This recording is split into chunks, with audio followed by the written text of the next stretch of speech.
Reunindo toda a nossa audiência de volta, o tema estava quente aqui no YouTube, você sabe, né? Nos intervalos da TV a gente continua aqui trocando ideia nos bastidores no YouTube. Você acompanha a gente em qualquer tela que você aí preferir. Mas vamos falar agora sobre a contratação do Santos, o Vojvoda, que foi confirmado, né, como novo técnico do Santos. Havia toda uma expectativa para esse anúncio que saiu agora no começo da tarde.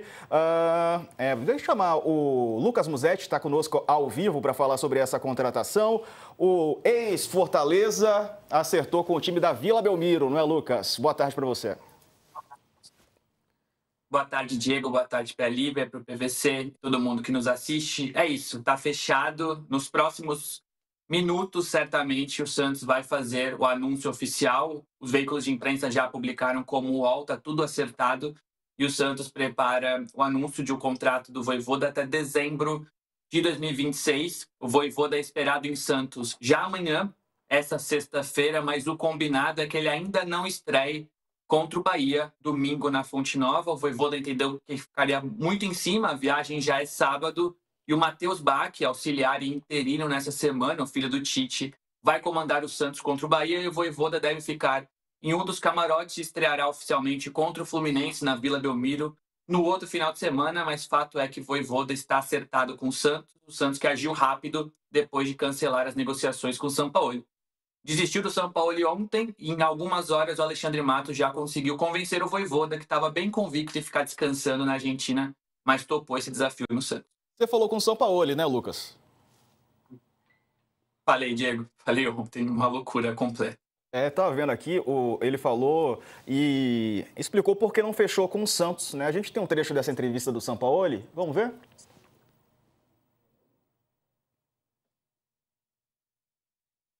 Realmente nosotros tenemos o yo particularmente tengo un cariño muy especial por la ciudad y por el club, lo quiero mucho y sería por ahí irresponsable de mi parte hacer algo que perjudique al club. Entonces hicimos un análisis, un diagnóstico y pensamos de que el equipo para llegar ahí necesitábamos 3 futbolistas que por ahí tengan la posibilidad de ayudar a nuestra forma de trabajar y a nuestro estilo. Y hablamos con algunos nombres, inclusive estuvimos trabajando con todo el cuerpo técnico. Y bueno, y lamentablemente, claro, son jugadores que tienen un valor que el club no, por más que tenga la intención y el deseo, porque sinceramente yo soy agradecido que me llamaran, no se pudo concretar. O Vojvoda. O que muda do Kleber Xavier para o Vojvoda na avaliação de vocês? Do Kleber Xavier para o Vojvoda? O Vojvoda é um cara muito mais transigente em relação ao Sampaoli. O Kleber também é. O Vojvoda tem um nome mais pesado. Só que aí é um ponto que o Musetti pode falar, porque o Marcelo Teixeira estava falando para algumas pessoas, inclusive para mim, que entendia que o Vojvoda não era, que o Vojvoda era uma experiência parecida com o Pedro Caixinha, do ponto de vista que não tinha um cardápio de experiências. O ali, né? Ele não tinha experiência de um time desse tamanho. Né? Quando você fala assim, o Pedro Caixinha foi um bom técnico no Tajeres de Córdoba, no Bragantino, mas o Santos é outro tamanho. E o Vojvoda foi um grande técnico no Tajeres, no Fortaleza, mas o Santos é outra expectativa. E o Marcelo mudou de ideia nesse ponto de vista, né? Ou seja, ele foi convencido de que pode funcionar porque o Alexandre Matos entendeu que o Vojvoda é uma grife e que o Kleber não é. Esse é o ponto. O Vojvoda é um nome mais respeitado pelo Brasil do que o Kleber. Eu acho um desrespeito chamar alguém de estagiário, inclusive o estagiário. Mas o Brasil se acostumou que você pode chamar o técnico de futebol de estagiário. E assim, aí, o Vojvoda não vai se chamar de estagiário. O nome faz diferença ou é o trabalho que faz diferença no resultado do dia a dia? A experiência faz diferença. A experiência, com certeza. O Musetti, e o Alexandre Matos foi quem conduziu essa negociação com o Vojvoda, né? Exatamente, ele foi fundamental justamente porque ele disse ao Vojvoda que o Vojvoda sempre foi a primeira opção dele e que por causa da opção do presidente Marcelo Teixeira e da pressão da torcida, ele havia tentado o Sampaoli numa negociação que foi hiper difícil. O Santos alega que chegou nos finalmente apresentando 3 reforços, que foi o que justamente o Sampaoli pediu na entrevista, só que o Sampaoli teria trocado os nomes. O Santos investiria num volante e gastaria um pouco menos no atacante. Aí, de última hora, o Sampaoli falou: eu quero o Bakambu, do Betis, ou o Isaac Romero, do Sevilha, que custam seus alguns milhões de euros, e o Matheus Jesus, de volante, que era um cara que teve uma passagem discreta no Santos, que está no Vevai Nagasaki da 2ª divisão do Japão. E aí foi quando a coisa travou. O Santos falou: não quero o Matheus Jesus, eu não tenho esse dinheiro para o atacante. O Santos já havia se comprometido a contratar o Santiago Gonzalez, que é um volante argentino do Tigre. E aí, nesse meio tempo, o Matos decide cancelar. Tem autorização do Marcelo Teixeira, que, como o PVC falou, estava reticente pelo nome do Vojvoda.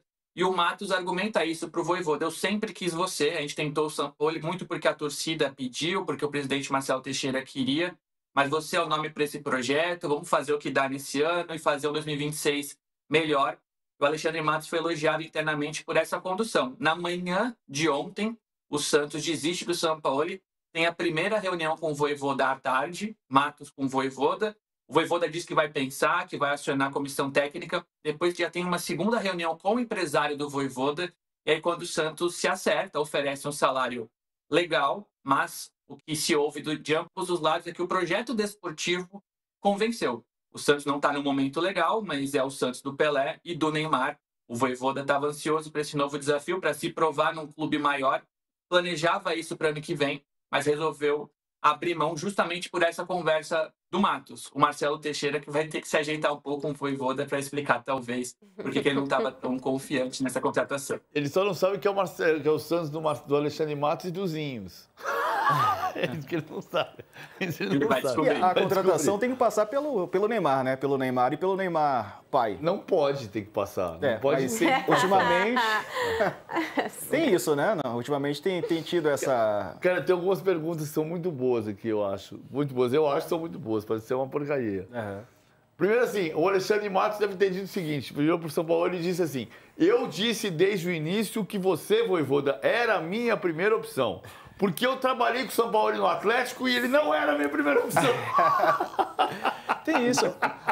Olívia, você acha que não ter fechado com o São Paulo pode ter sido uma boa?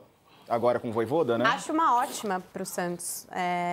Não só por conta, né, do São Paulo ele ser um cara muito difícil nos bastidores. Há muitas reclamações. A gente tem que relembrar que a última comissão técnica dele, inclusive, deu um soco, né, num jogador do Flamengo, né, no Pedro. Ele foi agredido, né, dentro do seu ambiente de trabalho. Então, assim, é um cara com um histórico muito complicado de comportamentos e uma pessoa que, pelo menos profissionalmente, também é ultrapassado. Porque, assim, se você chega num time, na situação financeira que está o Santos, pede 3 reforços, quer afastar Robinho Júnior, quer afastar Souza, quer afastar... Bom tempo. São jogadores promissores, são jogadores importantes. Isso é importante. Ele confirmou isso para você, Mussete?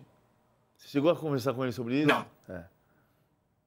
Eu perguntei sobre a utilização da base, especificamente sobre esses nomes, e aí ele dá uma resposta sabonete, diz que sempre utilizou a base, que 2019 foi assim, e convenhamos que não foi tanto, né? O Santos não revelou jogadores de 2019, revelou Thailson. Revelou Thailson, que a gente nem sabe onde está. A última vez que eu vi estava no Retrô. Então, ele defende o trabalho dele de base, diz que utilizaria esses jogadores no momento oportuno, mas nos bastidores ele coloca Souza, Bom Tempo como jogadores que precisam de mais experimentação, de mais tempo, alguma expressão assim. E o Robinho ele queria de volta ao Sub-20, que é algo que o Santos repensa. O Santos quer o Robinho agora, até porque precisa fazer dinheiro, precisa colocar esses jovens jogadores para atuar. E o Sampaoli faz outros tipos de exigência que ele já fazia em 2019. Ele queria, por exemplo, demitir o fisioterapeuta Luiz Alberto Rosão, nome experiente, pentacampeão do mundo com a seleção em 2002, e que é o principal elo entre o Departamento de Saúde do Santos e o Neymar. O Neymar cansa de postar o Rosão nos seus stories, sai para almoçar com o Rosão. O Neymar, quando teve Covid, foi tratado pelo Rosão, o Rosão levou a medicação. Então, o Santos fala, o Neymar finalmente está tratando, está no eixo, muito por conta da experiência do Rosão. E aí o Sampaoli, por causa de algum episódio de 2019, coloca uma exigência. Tirem o Rosão. tirem fulano do treino, eu quero isso, eu quero aquilo, e muda os reforços. E aí o Santos já estava cansando, o Matos já não era a pessoa mais convicta do mundo pelo São Paulo, como o PVC trouxe, por causa dessa relação com o Galo. Então, quando o São Paulo chega ao limite de suas loucuras, o Santos fala, na figura do Alexandre Matos, não dá mais, vamos atrás de outro. E o Matos promete ao Teixeira, eu vou atrás do Vojvoda, eu vou conseguir, e consegue. E foi bom para o Santos, porque a torcida, mesmo com esses porém, estava muito ansiosa pelo Sampaoli, e o Vojvoda é um nome de boa aceitação. Então, com essas notícias das exigências do Sampaoli, somada à resposta rápida pelo Vojvoda, a torcida já se acalma, sai o anúncio hoje, e as coisas melhoram para o presidente, que estava com seus problemas de popularidade, depois de invasão, o 6-0 e tudo mais. Depois desse 6-0, quais são os próximos desafios principais do Vojvoda para você, o PVC? O primeiro desafio não é dele, né? Do Matheus Bach, que vai ser o técnico. Agora, contra vai ser o técnico contra o Bahia. Sim. Porque você olha, o Bahia em 4º lugar, o Santos em 15º, jogando em Salvador, quem é o favorito? Bahia com folga. Então, primeiro desafio, mas esse desafio não é do Vojvoda. Eu entendo, com respeito a eu acho que o Kleber vai ser bom técnico. O Kleber é um cara que conhece futebol muito. O problema muito passa pelo... O Santos está trocando de técnico a cada 15 jogos, né? O Gesualdo caiu em 15 jogos, o Fabian Bustos caiu em 24, o Diniz caiu em 24, a primeira passagem do Carille caiu em 24, o Kleber Xavier caiu em 15 jogos. Terrível, né? Quando você tem um cenário desse, eu falava no Flamengo, se você demite um técnico a cada 6 meses, demite quem contrata. O problema é que o Santos já demitiu quem contrata.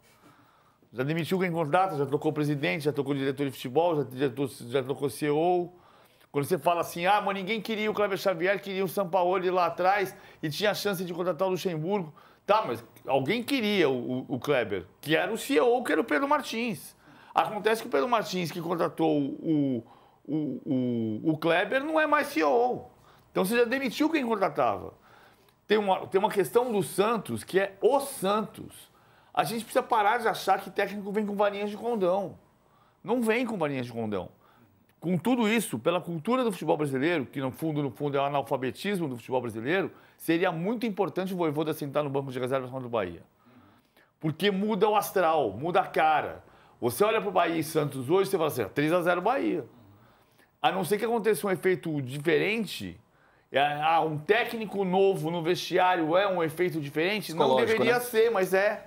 Então eu acho que o certo seria o Vojvoda estar no vestiário amanhã de manhã e chegar e estar em Salvador no domingo. Para fecharmos, Ed. Mas não é isso, vai ser o Matheus Bach.